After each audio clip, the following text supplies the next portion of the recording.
I went into my student missions year with lots of my own expectations. I expected to be teaching English and changing lives, but my experience as a student missionary contradicted my expectations in more ways than one.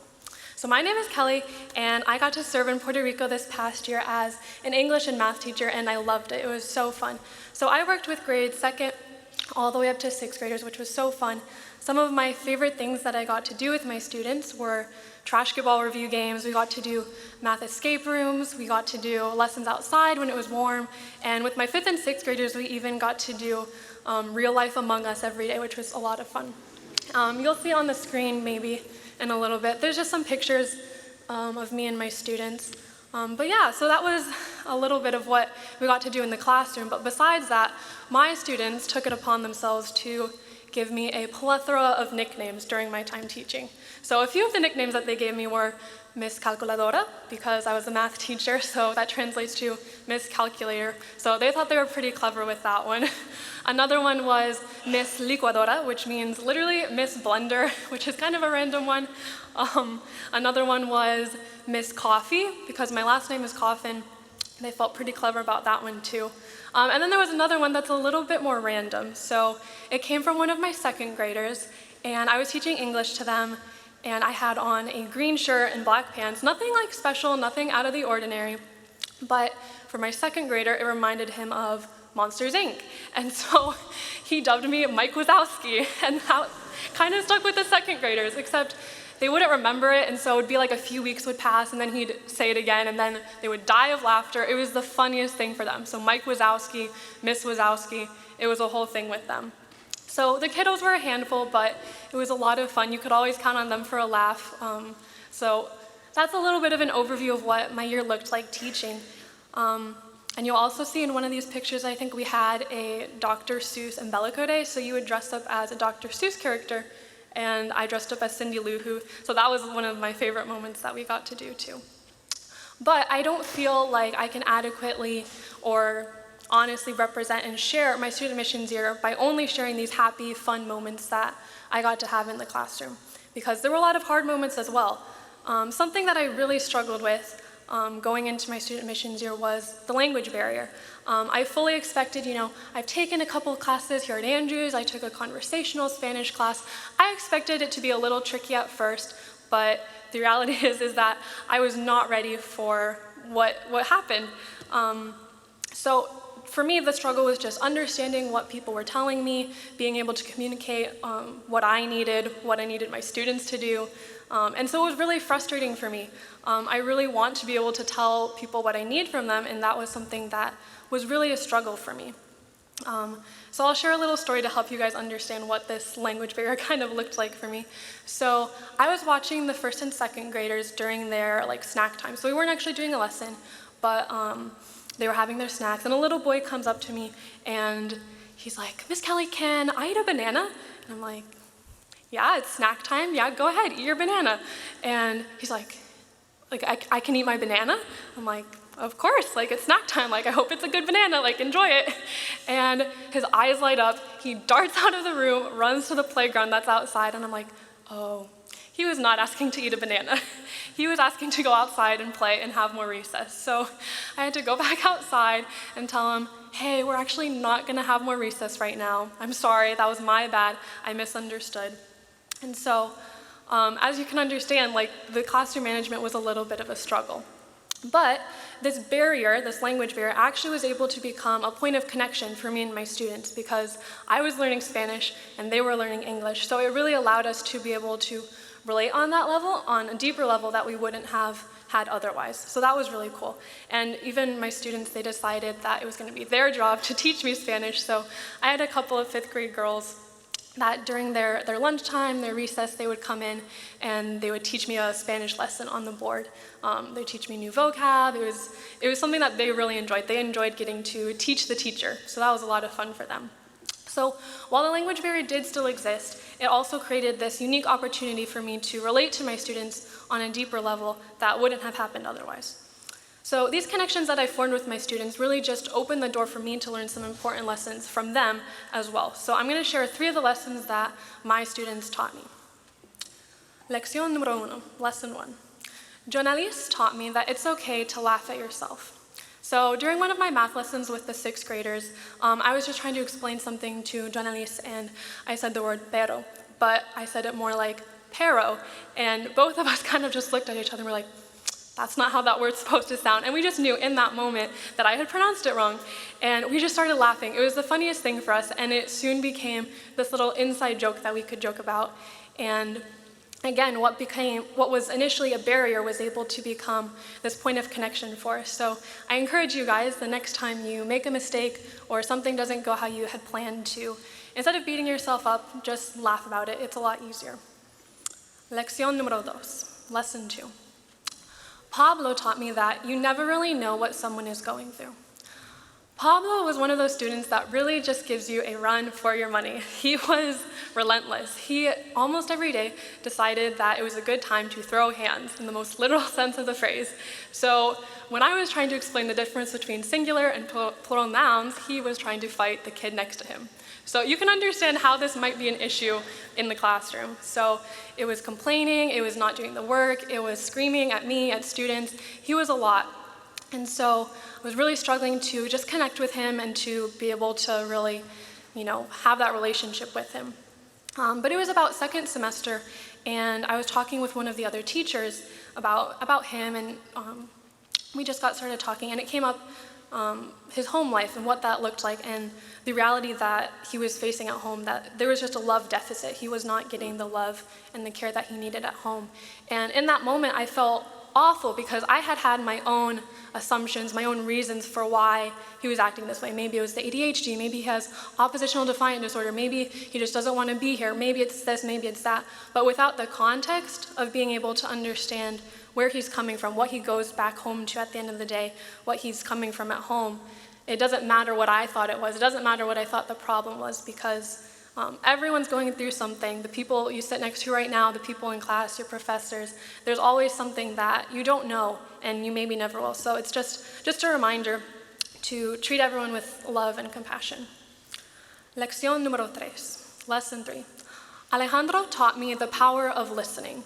So I was teaching 3rd and 4th grade English, and like I mentioned with Pablo, some of the boys in there were rowdy. They would pick on the other kids, be loud, distracting, and for Alejandro, that was really frustrating for him. And so the kids were picking on him, and you could tell that he was just getting really frustrated and didn't want to be there. So I paused the lesson, took him into the hall, and he started going off rapid fire Spanish, and this was about in September. So at this point, I didn't really understand much of what he was saying, but I was listening to him, and he was explaining. You could tell he was really frustrated, and so I assured him, I'm like, hey, I'm proud of you, keep being patient. All you can do is control your own behavior, and so I expressed that, and he talked a little bit more, and then I asked him, hey, are you ready to go back into the classroom? He's like, yeah, we can go back, and so we stand up to go back in, and he just wraps his arms around me, which I interpreted just as a thank you for listening to me, for allowing me the space to be heard.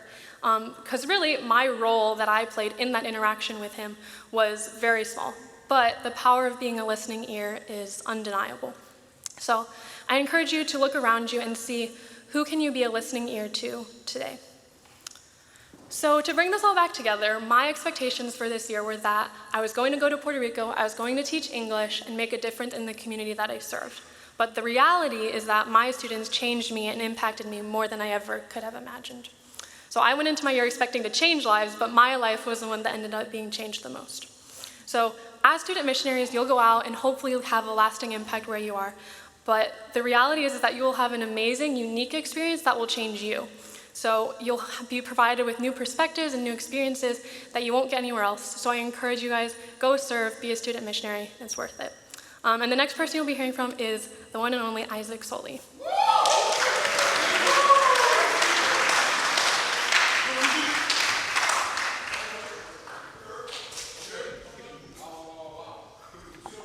Wow. Okay, hey everybody. My name is Isaac Soli. I served on the tiny island of Madro, which is in the Pacific, and I was the computer teacher for the whole school, and I was the 7th grade homeroom. We actually have a picture of that. Those kids right there, went through thick and thin with them, did study halls, all that good stuff. And a lot of times when people ask me about student missions, they ask first, why did you want to go? For me, and if you are a previous student missionary or you're looking into student missions, you always know that it's not for the money. Thank you. But for me, honestly, to be real with you guys, someone that I look up to a lot was Dean Keel. He was the dean in Meyer, and what I admired the most about him is that he wanted to strive to grow in every aspect of his life.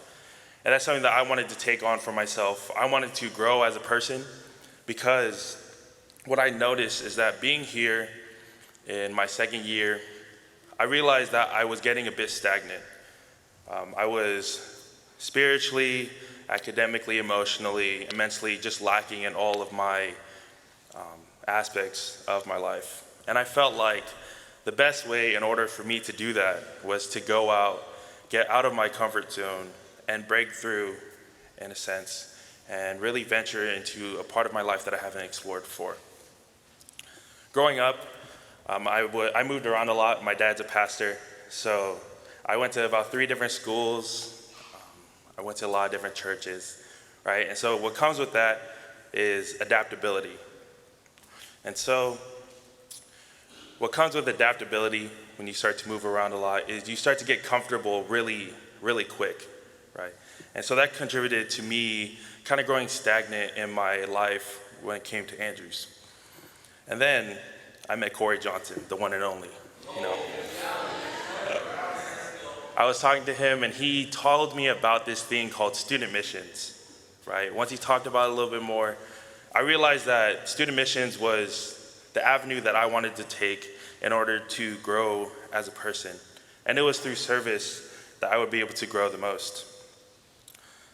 And like I said, I felt like in order for me to break through in a sense, student mission was the perfect avenue.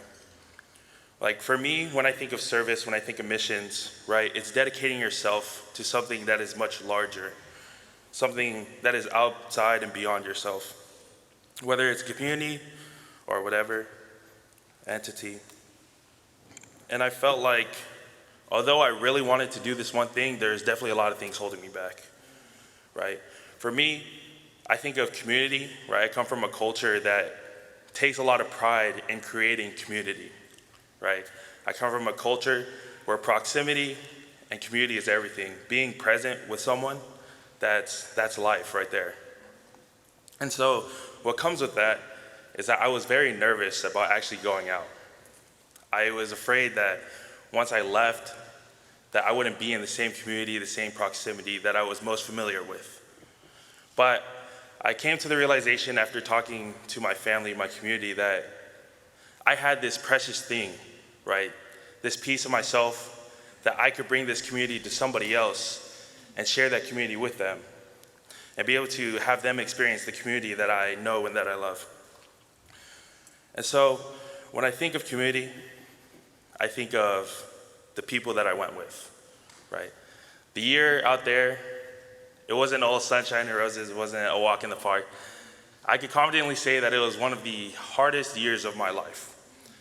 And if I'm being honest with you guys, if I'm being real, in between the months of December and February was probably the hardest 3 months of my life. In December, I lost a close family member. I lost my uncle. In January, I lost one of my cousins in La Sierra to suicide, right? And in February, I lost my aunt who had a heart attack during a marathon while she was running. And it was really hard for me, right? Because I come from a culture where proximity, right? Community is everything, right? And it took me a while to realize that the community that I was in currently, while I was out there on that island, was actually the community that I needed. If we could pull up the picture of me with my other fellow SMs, right? Those people right there, those I consider my family. Those people were there for me in my hardest, the most difficult times of my life, right? And for them, I'll be forever grateful. I thank and love every single one of you guys that were out there and were there for me in those hard times, right? But I definitely started to see the seeds that I planted out there in those last 3 months that I decided to stay.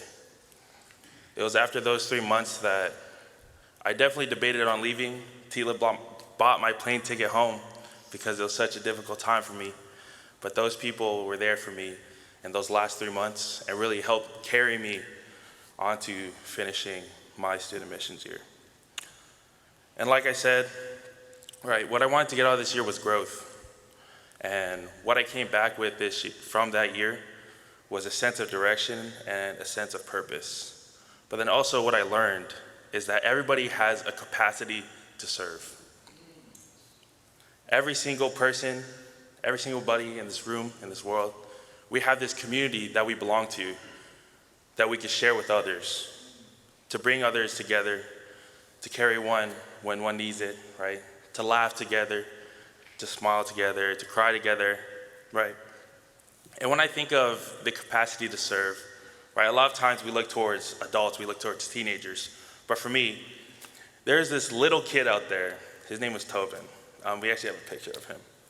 He is 6 years old. He was in pre-K when we were out there. And one day, right, I'm just teaching a high school class. My back's turned towards the board. I'm writing on the board. This little kid walks in and just sits on my teacher's seat. I'm like, okay, nothing too crazy. And then I'm just still writing on the board, and I just hear the class laughing at me. I was like, what's so funny? I turn around, and this little kid, no joke, is on top of my table just making fun of me, right? And it was from then on, I noticed that I started to hang around with this kid a little bit more. He started to just be in more proximity with me, with more community, right? And I noticed that the more time that he spent with me, the happier that I was. And I always wondered what was it that made me laugh so much, that made me so happy. And I realized that his capacity to serve was just bringing smiles to other people, right? And it's not something entirely deep, right? We think about community and we try to think of these intellectual things that we could bring, but it's just as simple as a smile, bro. A smile, a hug, right? The present of presence. I'm gonna let that sit in for a little bit. The present of presence, right? And so, to wrap up, I wanted to encourage everybody here, right, to really tap into that sense of yourself, of community that you can share with others, because everybody has a capacity to serve. I feel like it's just a matter of being willing, finding the community and where to serve, and then actually committing to it. Because it is in commitment that we grow. I feel like Change Day really showed us that we don't have to go far to find communities that need service or that need help, need purpose, right? And so I want to encourage everyone today, whether you look to your left, to your right, in front of you, behind you, right? Find those communities that need service and need purpose, and bring your own idea of community to it. And so next, I want to invite up the one, the only, Nick Bishop.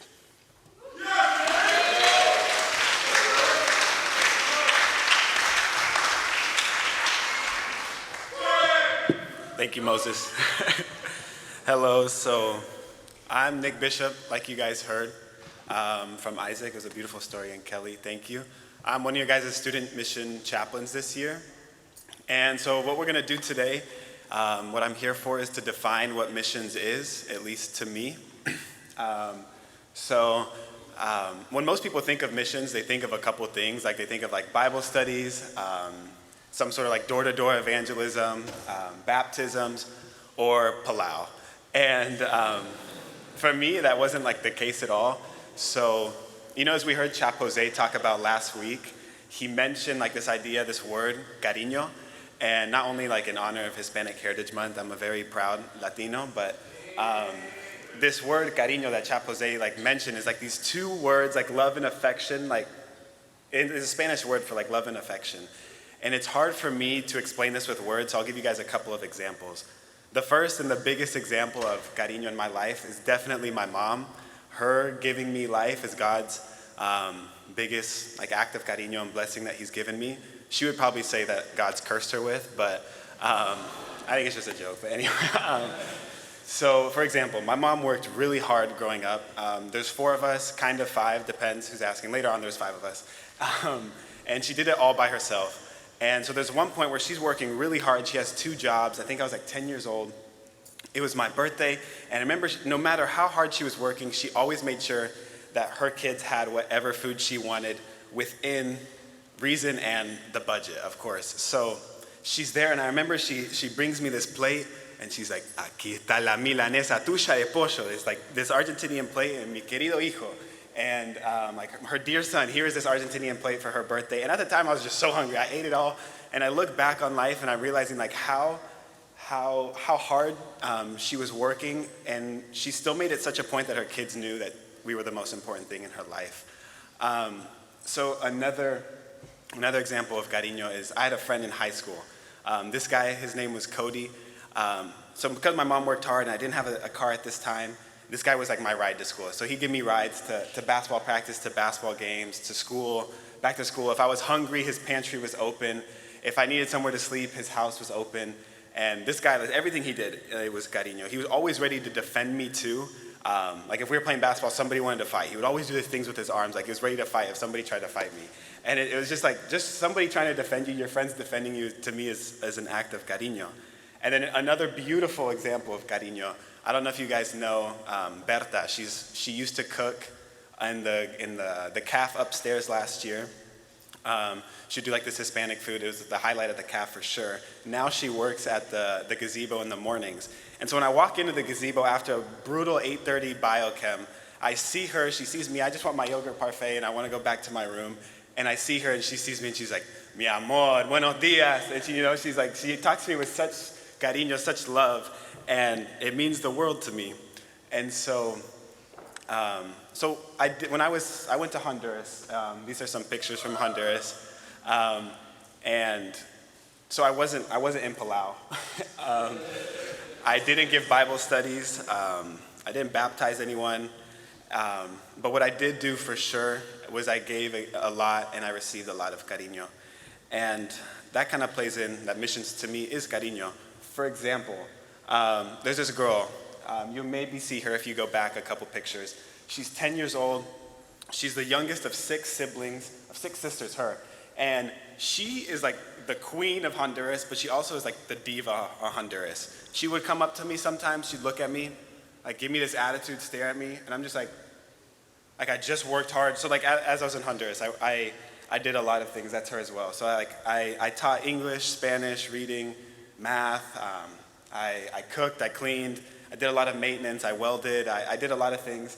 And so I would just get, and when we cut grass in Hispanic countries, we don't have lawnmowers, we have machetes. So I'm there, I'm cutting the grass with machete all day, and afterwards I remember her coming up to me like this, like staring at me with this attitude.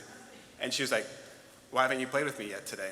And I was like I've not been outside working away. And so I'm like, all right, I'm gonna play with her anyways, because I loved seeing her smile. And so we'd play a couple games. Like I'd have her in the wheelbarrow. We'd go like up this hill, down this hill. Whatever. And then we also I invented this game that I immediately regretted. It was called Sapo, which is like frog or something. And I jump up with her like this. She loved it right away. Like I jump with her like this, and she has this huge smile and this huge laugh. And I regret it instantly because I'm like, this game requires me to do 1,000 squats, and I skip leg day, so I was not ready for this. But I invested it anyways because I saw how happy she was. And she would be so sweet to me. She would give me cariño.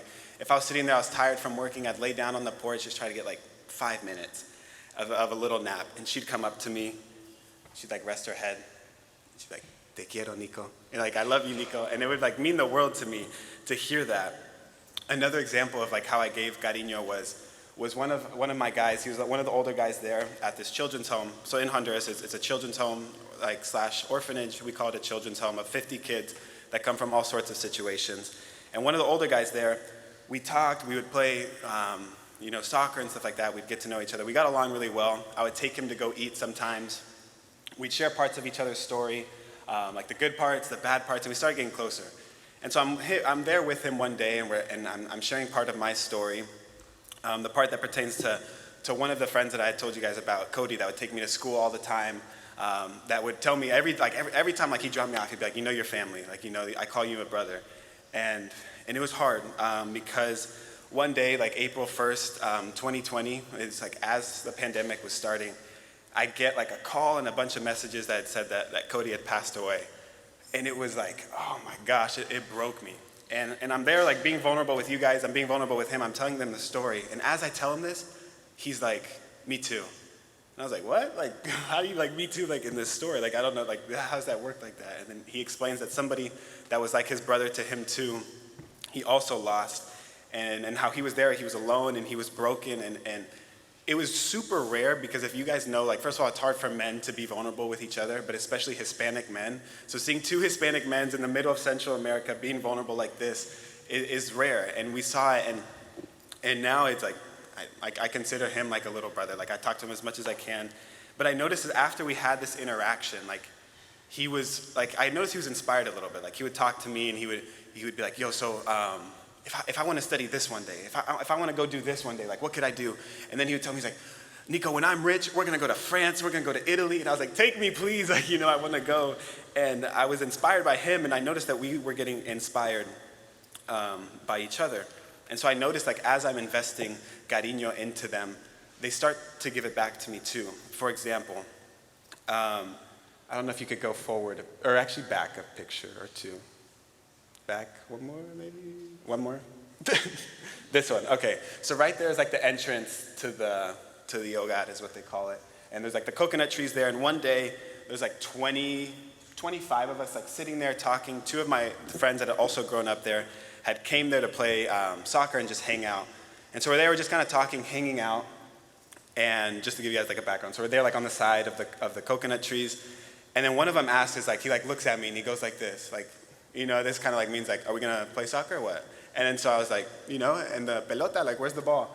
And someone was like, oh, it's over, it's at the other like children's home that's across the street. So I'm like, all right, I'm here, I'm the volunteer, like, I'll go get it. You know, I was like, I'm quick on a bike. So I asked my friend to borrow his bike. And as I'm at the top of this hill, it goes down, you know, the hill thing or whatever. And I'm pushing it too on the bike. And before I get on, like, as I'm on the bike, one of the girls, like the older girls, like yells at me. I was like, yo, chill. She's like, apurate, apurate, like, hurry up. And I'm like, tranquilizate, like, chill out. And I'm like, let me go, and I'll go. And so I'm going down, I'm faster because she's yelling at me to hurry up. And then the guy that let me use his bike looks at me and he's like, hey, loco, no hay frenos. Like, dude, there's no brakes. And so I'm going down. Y'all know how the story ends. So I'm flying down this hill, ready to get the ball. And it's like, so there's only like one highway or whatever, a street in Honduras that goes through this. All the cars are going through. I'm flying down. I notice I'm like, the brakes don't work. I'm wearing my pink Crocs that you've all seen. So I'm like stomping on the ground, like trying to turn. The wheel like flies under. It's like gravel. I fall. I get all beat up all over myself. But my first instinct is like, they can't know I've just fallen. So I have to like just get on the bike and go. And as I get on the bike, I hear the guy that gave me they let me use his bike, goes like, ah, like, te caíste, you fell, like, and I'm like, no, they know I fell. And so I'm like, whatever, I need to go get the ball, I need to like return to the mission. And as like I'm like one pedal in, like 15 kids like sprint down the hill, like with their eyes, like they look so worried, and they like rush towards me like, Nico, like they're so worried, they think I like have just like died. And they were so worried, and they came and they hugged me. They were making sure I was okay, and like, so that's how I noticed that, like, as I was investing cariño into them, they were investing it back into me, and it showed. And it reminds me of how we see Jesus in the Bible. Like, for example, in all of the Gospels, we see constantly. We know that every time we hear some story, it's like he hangs out with tax collectors, he hangs out with the poor, with the widows, the orphans. You know, the woman at the well, everyone that society tells him is broken, and constantly through his miracles, through his cariño, through his love, like we see that he tells society that although like they look or seem broken, that they're actually beautiful. And to me, that just like brings me perfectly to my main point is, you know, so as I share the story of how I lost a good friend of mine, and this kid is telling me how he lost a good friend of his too. And we're both like dwelling in our brokenness, but then we like realize that like because of God, because of what we've become now, that we're beautiful. And so that's what missions is to me. So like I could say missions is cariño, and then what cariño means to me is somehow showing the world through whatever form or fashion that like God takes broken things and makes them really beautiful. And so I just want to say that the world needs each of your guys' cariño, even though if you're not Hispanic, if you don't know what the word means, the whole world needs your guys' love in any form or fashion. Like I don't baptize, I don't do Bible studies, I don't do traditional forms of mission work, but to me I just go and I hang out with people and I provide like safe space. And so that is a little bit about my story. Like I said, I'm Nick Bishop, student chaplain, so if you have any questions on how to serve, if you want to serve for a summer, 2 weeks, we're going back to Honduras, let me know if you'd like to come. For a year, you can come ask me, you can ask Kelly, Isaac, any of them, Tila. And yes, I hope you guys have a good week and a good break. Thank you.